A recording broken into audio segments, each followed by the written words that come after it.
Antes de empezar, no olvides suscribirte a nuestro canal Héroes de Cuatro Patas, donde las historias reales e inspiradoras de perros valientes como este cobran vida. Si alguna vez un perro te ha tocado el corazón, este es tu lugar. Dale a suscribirse y acompáñanos. El silencio en la finca se rompió con un rugido inusual. No era música, ni un susurro entre invitados, ni siquiera los nervios de un novio. Era un gruñido seco, profundo, que nadie esperaba. Luego vino el salto. El perro K9, de pelaje oscuro y ojos atentos, se lanzó hacia la novia como si la estuviera atacando, y le rasgó el vestido, en pleno altar, frente a más de 120 invitados. Todos se quedaron paralizados.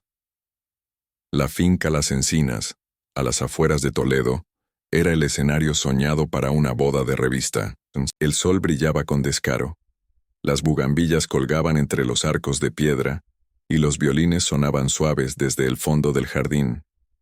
Clara entró por el pasillo central, envuelta en encaje blanco y perfume caro. Caminaba con paso seguro, sabiendo que todos la miraban con admiración. A su lado el novio, Daniel Gutiérrez, un bombero condecorado y querido por todo el barrio de Lavapiés, respiraba hondo con una sonrisa. A su izquierda, en una posición especial, se encontraba Lupo, su perro K9 retirado. Durante más de 8 años habían sido compañeros inseparables, Daniel apagando incendios, Lupo salvando vidas entre el humo. Lupo llevaba un pañuelo blanco, atado al cuello, en señal de paz y ceremonia. Nadie imaginó que, minutos después, rompería con todo lo planeado. Todo iba bien, hasta que Clara llegó al altar. Daniel le tomó las manos. El cura carraspeó suavemente para empezar la ceremonia, y fue entonces cuando Lupo se tensó. Sus orejas se levantaron. Su mirada se clavó en el vestido. Empezó a gruñir. Daniel trató de calmarlo con una palabra suave. Tranquilo, chico. Pero no funcionó. En cuestión de segundos, Lupo saltó hacia Clara, y con un movimiento rápido, rasgó la parte inferior del vestido, justo en la zona del abdomen. El encaje blanco se abrió como si escondiera algo más. El grito de Clara fue tan agudo como inesperado. Los murmullos estallaron. Unos pensaron que el perro había perdido la cabeza por la edad. Otros se levantaron indignados. La madre de Clara intentó cubrirla con su chal, mientras gritaba que aquel perro era un animal salvaje que debía estar en una perrera. Pero Daniel no se movía. No porque estuviera en shock, sino porque había visto algo. Algo que nadie más había notado aún. En la zona rasgada del vestido entre la tela y el forro, había algo que sobresalía. Como un pequeño rectángulo negro. Daniel se agachó, apartó con cuidado el encaje, y sacó un dispositivo del tamaño de una baraja. No era una batería, ni un micrófono decorativo. Era un grabador oculto, y estaba encendido. ¿Esto qué es?, preguntó, sin poder ocultar el temblor en la voz. Clara intentó responder, pero su cara se volvió pálida. Dio un paso atrás. Lupo volvió a gruñir. Un primo de Daniel, que trabajaba como técnico en seguridad, se acercó y examinó el aparato. Confirmó que no solo grababa, sino que transmitía en tiempo real. Había alguien, en algún lugar, escuchando cada palabra dicha frente al altar. Fue entonces cuando Daniel lo entendió. Algo no cuadraba desde hacía semanas. Las llamadas nocturnas de Clara, su nerviosismo cada vez que él hablaba de actualizar su seguro de vida, las preguntas demasiado específicas sobre su estación de bomberos. Y ahora esto, un micrófono oculto en su vestido. Ponlo en altavoz, pidió Daniel. Lo que escucharon dejó a todos en silencio. Era la voz de Clara, grabada anteriormente, hablando con un hombre cuya voz Daniel también reconoció. Era Bruno, su antiguo compañero de brigada, expulsado del cuerpo por robo y falsificación. La grabación era clara. Tranquilo. Me casaré. Con él cobraré el seguro si pasa lo que planeamos y luego desapareceremos. Daniel no sospecha nada. Además, ese perro está viejo. No representa un problema. Clara trató de interrumpir, pero ya era tarde. El daño estaba hecho. La mentira se había hecho audible. Los ojos de Daniel se llenaron de lágrimas. Lupo, con la mirada fija en Clara, dio un paso adelante y se sentó junto a su dueño. No necesitaban palabras. Él había protegido a Daniel, una vez más. El cura se persignó en silencio. Varios invitados se levantaron y se fueron. Otros se quedaron, incapaces de digerir lo que acababan de presenciar. Daniel, aún con el grabador en la mano, miró al suelo. Su mundo se había roto en segundos, pero no estaba solo. Lupo estaba ahí, y había evitado lo peor. Esa noche, la boda que nunca fue apareció en todos los noticieros. Perro héroe impide matrimonio fraudulento, titulaban algunos. K9 descubre conspiración en boda en Toledo, decían otros. Pero para Daniel, lo único importante era esto. Su instinto lo había traicionado, pero el de Lupo no. La finca Las Encinas quedó en silencio durante varios minutos. Ni el canto de los pájaros entre los cipreses pudo llenar el vacío que dejó la revelación. La voz de Clara, resonando desde aquel dispositivo escondido en su propio vestido de novia, aún parecía suspendida en el aire, como si el tiempo no quisiera avanzar hasta que todos hubieran asimilado lo ocurrido. Daniel seguía de pie junto al altar, con los ojos clavados en el suelo. No dijo nada. No necesitaba hacerlo. La humillación no venía del escándalo público, sino del golpe seco de la traición, del engaño, de haber entregado su corazón y sus sueños a alguien que solo quería destruirlos. Clara, al ver que todos la miraban con una mezcla de asombro y desprecio, intentó recomponerse. Agarró el micrófono con manos temblorosas. Todo esto tiene una explicación, dijo con voz frágil. No es lo que parece. Esa grabación fue una broma, algo que grabamos como parte de un juego, nada real. Bruno y yo, no menciones su nombre, interrumpió Daniel con un tono firme, seco, tan distinto del hombre que había subido al altar minutos antes. Clara retrocedió un paso. Lupo, sentado entre Daniel y ella, gruñó levemente. Sus ojos oscuros, atentos, parecían leer no solo los movimientos, sino las intenciones. La Guardia Civil fue avisada por uno de los invitados, y 2 patrullas llegaron antes de que terminara la hora del cóctel. Los agentes hablaron primero con Daniel, luego con los padres de Clara, y finalmente con la propia Clara, que ya estaba sentada en una silla del jardín, con la mirada perdida. Los agentes recogieron el dispositivo de grabación, tomaron declaraciones, y aunque no se llevaron a Clara detenida en ese momento, sí le notificaron que sería citada a declarar formalmente. Uno de ellos comentó en voz baja que el contenido de la grabación podía considerarse indicio de intento de estafa o incluso conspiración criminal. Horas después, cuando la finca quedó vacía, Daniel se sentó en el borde de la fuente central. Ya no llevaba el traje de novio sino unos vaqueros y una camisa arrugada. A su lado Lupo bebía un poco de agua fresca. Era como si todo lo anterior hubiese sido una representación, y lo real comenzara ahora. «Me salvaste otra vez, compañero», dijo Daniel acariciando suavemente la cabeza del perro. Lupo levantó el hocico y le lamió la mano. No hacía falta más. A la mañana siguiente, las noticias estallaron en todos los medios digitales y en los grupos de WhatsApp del vecindario. Los titulares iban desde «boda cancelada por el perro» hasta «el novio que fue salvado por su K9». Algunos artículos lo trataban como un drama, otros como una historia de justicia poética. Pero para Daniel, no era ni una cosa ni otra. Era la realidad, una que aún dolía. Durante los siguientes días, Daniel no salió de su piso en Lavapiés. Su madre, que vivía en Rivas, fue a visitarle y le llevó comida. Algunos amigos lo llamaron, pero él no contestó. Solo salía a pasear con Lupo, siempre por la noche cuando las calles estaban casi vacías. Una noche, mientras caminaban por el parque de El Retiro, una niña se acercó al ver a Lupo. «¿Es un perro policía?», preguntó con una sonrisa tímida. Daniel asintió con la cabeza sin muchas ganas de hablar. Mi abuelo dice que los perros así no mienten nunca, dijo la niña, que siempre saben quién es bueno y quién no. Daniel se agachó y la miró, con ojos sinceros. Tu abuelo es muy sabio. A las 2 semanas del escándalo recibió una llamada de un número oculto. Al principio pensó en ignorarla, pero al final respondió. Daniel, dijo una voz conocida. Soy Bruno. El estómago de Daniel se tensó. No tengo nada que hablar contigo. Solo escúchame. No voy a justificar lo que hicimos. Fue su idea. Sí, pero yo acepté. Lo hicimos por dinero, por rabia, por estupidez, me dejé llevar. ¿Y ahora quieres perdón? No. Solo quiero decirte que que Lupo, ese maldito perro, es el único que vio todo desde el principio. No sé cómo lo supo, pero lo supo. Y colgó.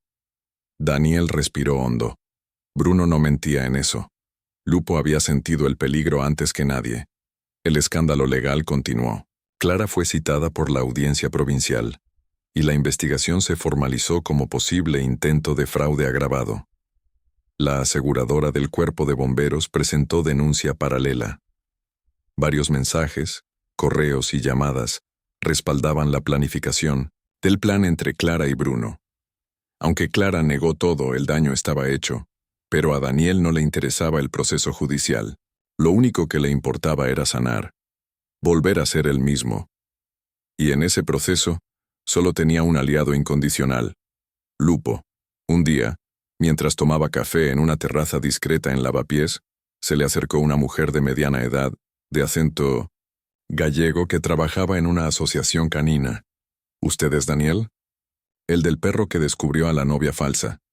Él sonrió con una mezcla de resignación y sorpresa. Ese mismo. Quería invitarle a un evento que hacemos en Lugo. Es un homenaje a los perros de trabajo retirados. Sería un honor tenerles a usted y a Lupo allí. Daniel dudó por un momento. Luego miró a Lupo, que movía la cola suavemente como si entendiera todo. Vamos. En Lugo, Lupo fue recibido como un héroe. Subió a un pequeño escenario entre aplausos, y cuando Daniel contó su historia, no hubo nadie que no se emocionara. No por el escándalo, sino por la fidelidad silenciosa de un perro que había evitado una tragedia. Daniel no volvió a hablar con Clara. No lo necesitaba. La vida seguía, y él había aprendido algo que jamás olvidaría. Hay traiciones que duelen, sí, pero también hay lealtades que salvan, y Lupo era eso, la lealtad hecha perro. Daniel pensó que, tras el escándalo, la vida le daría un respiro, que el silencio sería suficiente para curar la herida. Pero no fue así. En los días siguientes a su regreso de Lugo, el mundo exterior no se apagó como él deseaba. Al contrario, todo parecía girar en torno a él y a Lupo. Los periodistas lo esperaban a la salida del edificio. Los vecinos le lanzaban preguntas disfrazadas de buenos deseos. Y en las redes sociales, su historia no dejaba de multiplicarse. La etiqueta Premium Lupo el héroe era tendencia nacional. Había memes, vídeos editados con música épica, incluso camisetas. Y aunque algunos lo celebraban como un triunfo de la verdad, para Daniel no era más que un recordatorio constante del amor que no fue, de la humillación, del engaño. Una mañana, mientras paseaba por el mercado de Antón Martín, una anciana se le acercó. Llevaba un carrito lleno de naranjas y una bufanda de lana gruesa, aunque hacía calor. Hijo, no te conozco más que por la tele, pero quería darte las gracias, le dijo sin dudar. Ese perro tuyo nos ha enseñado más que 100 políticos juntos. Usted también. Ha tenido valor para frenar algo que muchos no se atreven ni a mirar. Daniel sonrió con respeto. No dijo mucho, como ya era costumbre, pero esas palabras le calaron. No por la alabanza, sino por la verdad que escondían. Él no había sido el valiente. Lupo sí. Poco a poco, empezó a volver a su rutina. Reanudó sus turnos como bombero, aunque, al principio pidió estar solo en tareas administrativas. No era por miedo a las emergencias, sino por miedo a encontrarse consigo mismo en medio del fuego. Fue durante una de esas guardias tranquilas cuando recibió una carta sin remitente. Estaba escrita a mano, en una caligrafía que reconoció al instante. Clara. No era una súplica, tampoco una disculpa completa. Era más bien un intento torpe de justificarse. Decía que había estado desesperada, que Bruno la manipuló, que realmente sintió algo por él. Daniel rompió la carta en 4 partes y la tiró al cubo. No porque odiara a Clara, sino porque entendió, por fin, que algunas heridas no se curan con palabras. Esa misma tarde, al volver a casa, encontró una nota en el portal. Te he visto en las noticias. Lo siento por lo que te pasó. Si te apetece tomar algo y hablar, sigo en el barrio. Teresa. Teresa. Hacía casi 10 años que no escuchaba ese nombre. Fue su primer amor, cuando ambos tenían apenas 20. Se habían conocido en los veranos del retiro, entre conciertos y helados, y aunque el tiempo los separó, algo en esa nota revivió un rincón de su corazón que creía apagado. Daniel dudó durante días. La guardó en el cajón de la cocina, donde antes estaban las alianzas. La miraba por las noches, sin decidirse, hasta que Lupo, una mañana, la sacó del cajón con el hocico y la dejó sobre su regazo. Daniel soltó una carcajada. Vale, lo pillo.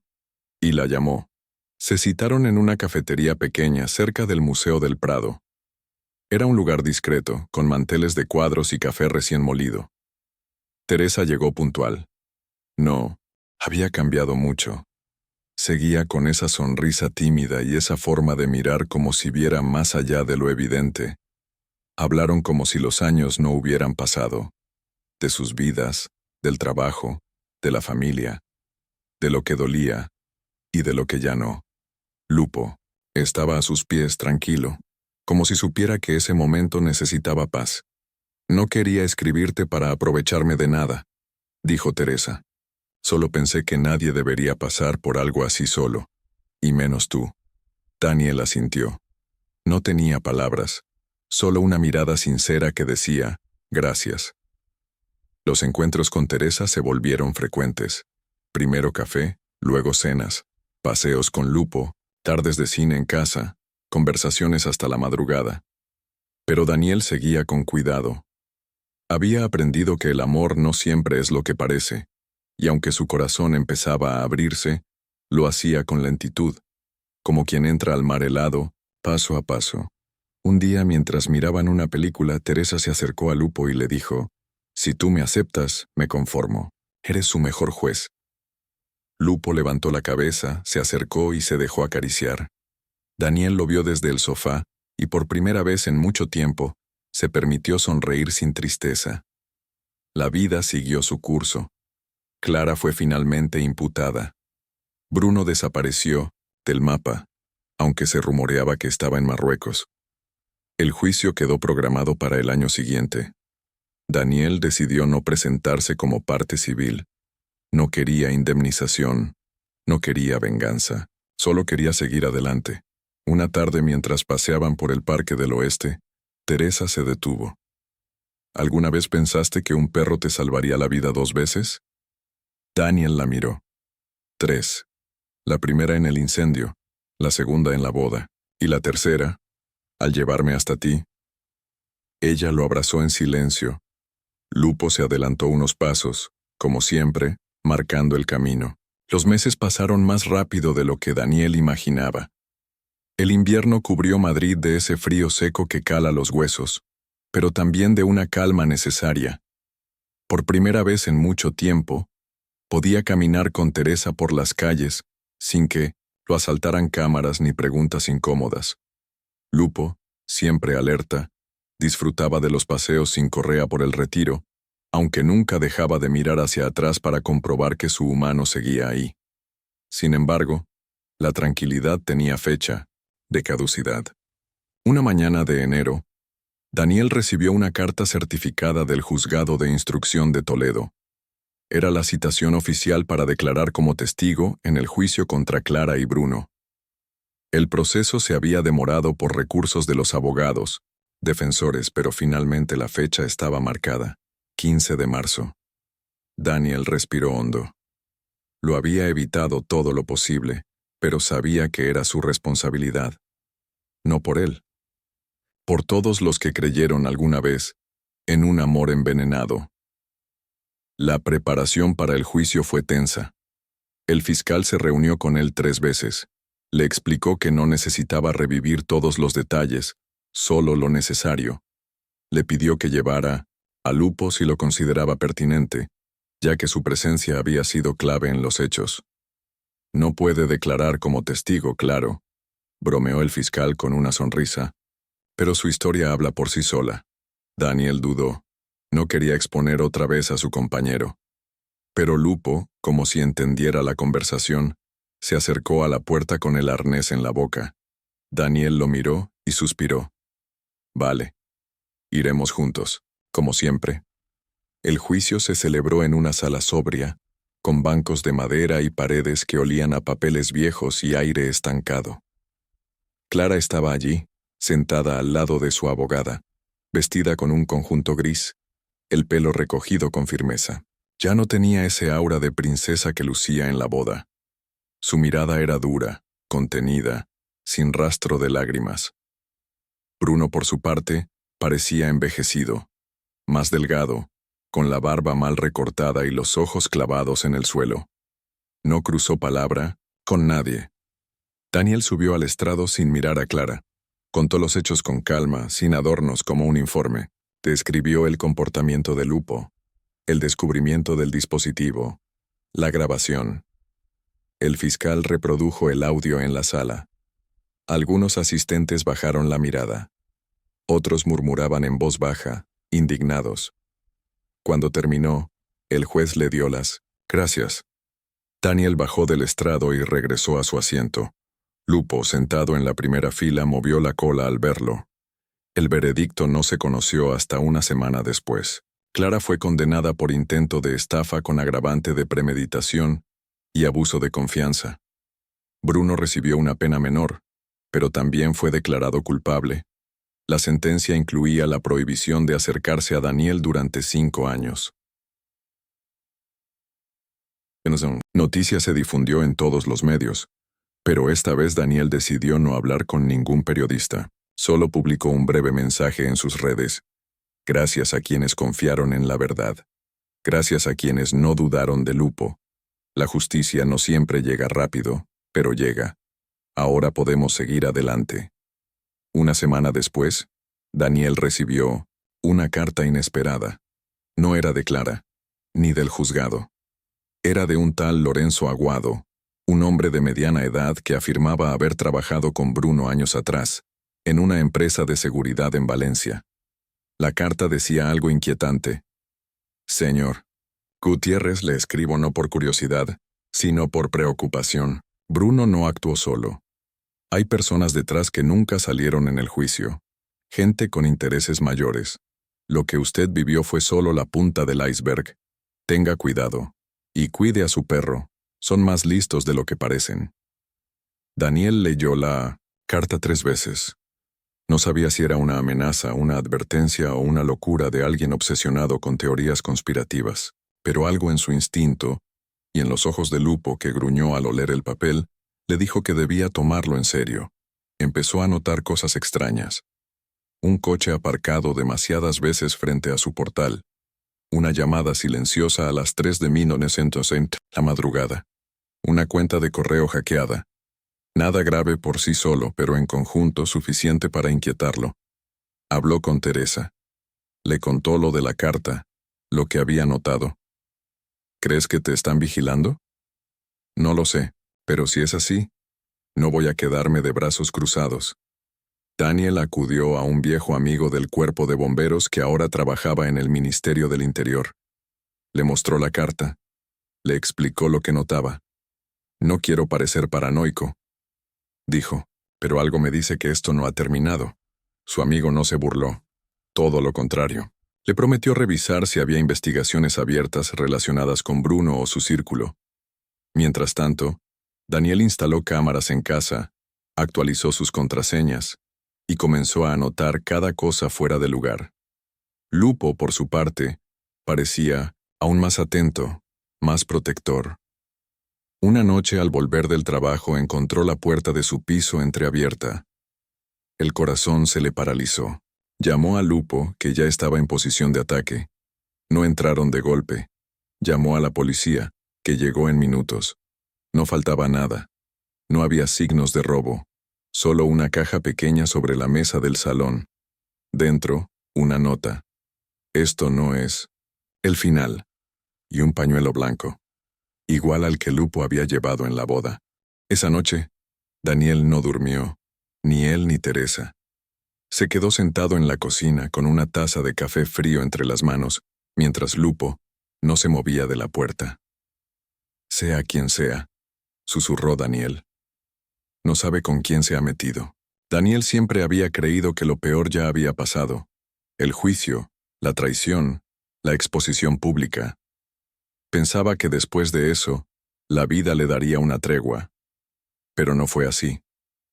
La caja con el pañuelo blanco sobre su mesa no era solo un mensaje. Era una declaración. Una advertencia que venía del otro lado de la sombra, de donde no había cámaras ni justicia. Daniel lo sabía. Lupo también. Durante los días siguientes, la vigilancia se intensificó. Daniel, con ayuda de su amigo del Ministerio del Interior, instaló alarmas silenciosas, cámaras con visión nocturna, sensores de movimiento y reforzó las cerraduras. No por paranoia, por instinto, por protección. Teresa se mudó temporalmente a casa de una amiga. No porque quisiera alejarse, sino porque ambos sabían que si esto se complicaba, había que limitar los daños. Lo hablaron con calma, sin dramatismos. Se despidieron con un beso largo en la frente. Lupo, como siempre, observaba. Una tarde de marzo, Daniel recibió una llamada desde una cabina telefónica del barrio de Vallecas. La voz era ronca, disfrazada, pero familiar. «Tienes algo que no te pertenece», dijo el hombre. «Algo que alguien quiere recuperar». Daniel guardó silencio. «No sé de qué me hablas». «Claro que lo sabes. Tú y tu perrito sois los únicos que no entendieron el juego, pero aún estás a tiempo». La llamada se cortó. Daniel fue directo a la policía, pero como en ocasiones anteriores, no había pruebas claras, sin nombres, sin grabación, solo miedo. Esa noche, Lupo no durmió. Se movía por la casa, olfateando las esquinas, mirando por la ventana. A las 3 de la mañana, se detuvo en seco frente al balcón y comenzó a gruñir. Daniel se levantó de golpe. Se acercó despacio. En la calle, entre dos coches, una figura encapuchada se alejaba corriendo. El sensor del portal se había activado. Al bajar, solo encontró una piedra envuelta en una nota. «Uno de los tuyos caerá antes de que esto acabe». Fue entonces cuando Daniel decidió volver a Lugo. No para esconderse, sino para buscar respuestas. Recordó a un antiguo compañero, Ramón, que años atrás había trabajado en seguridad privada junto a Bruno. Sabía que vivía en un pequeño pueblo cerca de Lugo, donde regentaba un bar sin pretensiones. Lo encontró tras la barra, limpiando vasos con aire distraído. «Ramón», saludó Daniel. «Necesito saber por qué alguien cree que tengo algo suyo». Ramón levantó la mirada, lo reconoció de inmediato, y tras un momento de silencio, lo invitó a pasar a la trastienda. Allí, en una mesa de madera marcada por los años, compartieron una conversación larga, con café fuerte y humo de cigarro. Ramón le contó lo que la policía nunca había descubierto. Bruno, años atrás, había trabajado como intermediario entre una red de contrabando tecnológico y ciertos miembros corruptos de una empresa de seguridad internacional. Usaban bodas, funerales y eventos de alto perfil como pantalla para mover, dispositivos espía de alto nivel, micrófonos, cámaras invisibles, chips de rastreo. «La boda tuya», dijo Ramón, no era solo una estafa emocional, era una entrega. ¿Entrega? Clara llevaba algo más que un micrófono. Llevaba un chip que contenía datos cifrados. Y según parece, alguien nunca lo recuperó. Daniel se quedó en silencio. Pensó en el dispositivo que le habían quitado los agentes. ¿Y si dentro había algo más que una simple grabación? ¿Y si el contenido era mucho más valioso de lo que parecía? Ese alguien, continuó Ramón, no perdona errores, y menos testigos. Daniel regresó a Madrid con la información fresca. Fue directamente a la Unidad de Delitos Tecnológicos de la Policía Nacional. Solicitó hablar con el inspector jefe. Esta vez, no pidió. Exigió. Los técnicos abrieron un expediente especial. Recuperaron el dispositivo. Lo analizaron a fondo. Lo que encontraron los dejó helados. El chip contenía un archivo oculto, encriptado con tecnología militar. Cuando lo descifraron, descubrieron planos y códigos vinculados con una empresa de defensa europea. Información que jamás debió salir de los servidores del Estado. Daniel no sabía si sentirse aliviado o en peligro. A los 2 días, fue asignada protección policial discreta. No una escolta abierta, sino vigilancia desde lejos. Un coche sin distintivos rondaba su calle. Un agente encubierto paseaba por su portal. Teresa volvió a casa, con cuidado, con temor, pero también con decisión. «Esto ya no es tu culpa», le dijo a Daniel una noche. «Pero si nos toca vivirlo, lo haremos juntos». Lupo, por su parte, parecía más conectado que nunca. Reconocía los pasos de los policías infiltrados. Se tensaba solo con oler el aire. Una noche, incluso ladró al repartidor antes de que tocara el timbre. Cuando abrieron, no era ningún pedido. Era una caja vacía, un mensaje silencioso. «Podemos entrar cuando queramos». Fue entonces cuando Daniel decidió dar el paso que más le costaba, volver al lugar donde todo empezó. La finca Las Encinas. Pidió permiso a los propietarios para visitar el lugar. Quería entender si algo más se les había pasado por alto. Si aquel evento no fue solo la fachada de una entrega, sino el epicentro de algo mayor. Allí, entre las ruinas de su antigua boda, encontró una pista olvidada. Una pequeña cámara pegada al respaldo del altar, oculta entre las flores secas. Ya sin batería, pero intacta. La entregó a los agentes. Al revisarla, descubrieron algo estremecedor.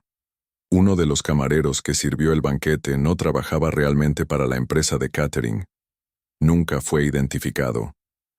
Y su rostro coincidía con el de un sospechoso vinculado a espionaje industrial, en Italia. Esa noche Daniel no pudo dormir. No por miedo, sino por la certeza de que su vida ya no era solo suya. Había sido parte de algo más grande, algo sucio, peligroso. Y solo Lupo había sido capaz de leerlo desde el principio. Sentado en la cocina con una taza de manzanilla, miró a Teresa, que dormía en el sofá. Luego a Lupo, que vigilaba la puerta sin cerrar los ojos. Se levantó, se acercó y le susurró: «Gracias por no fallarme nunca». Lupo levantó el hocico. No respondió. No hacía falta. La primavera llegó a Madrid sin hacer mucho ruido. El viento tibio acariciaba las aceras. Las terrazas volvían a llenarse de vida, y las flores que adornaban los balcones del barrio de Lavapiés comenzaban a florecer como si nada hubiera pasado. Pero para Daniel, cada pétalo traía consigo una memoria, no de dolor sino de supervivencia, porque después de todo seguía aquí, respirando, caminando, viviendo. Y Lupo también. Habían pasado 3 semanas desde que entregó la cámara hallada en la finca. La investigación, ahora en manos de la Europol, se había expandido a 3 países. Había nombres en listas negras, documentos intervenidos y operaciones encubiertas en curso. Aunque Daniel ya no era el centro de la atención, seguía siendo una pieza clave para los agentes. La policía le pidió discreción total, y él cumplió. Volvió a trabajar esta vez de forma parcial, colaborando en tareas formativas para nuevos bomberos. Se convirtió en referente de integridad dentro del cuerpo. Su historia no era solo una anécdota, sino una lección viva sobre instinto, lealtad y peligro. Una tarde, mientras impartía una charla sobre evacuaciones en situaciones de emergencia, Uno de los reclutas se le acercó. ¿Es cierto lo que dicen de su perro? ¿Que detectó un dispositivo solo con el olfato? Daniel sonrió. Es cierto, pero lo más increíble no fue que lo detectara, fue que supo cuándo actuar y por qué. El recluta bajó la mirada, pensativo. Ojalá yo llegue a tener ese tipo de intuición.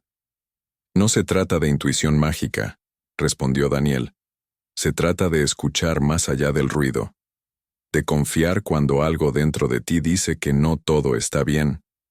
Lupo ya era una leyenda, no solo entre los bomberos, sino entre quienes conocían su historia por redes sociales o medios locales.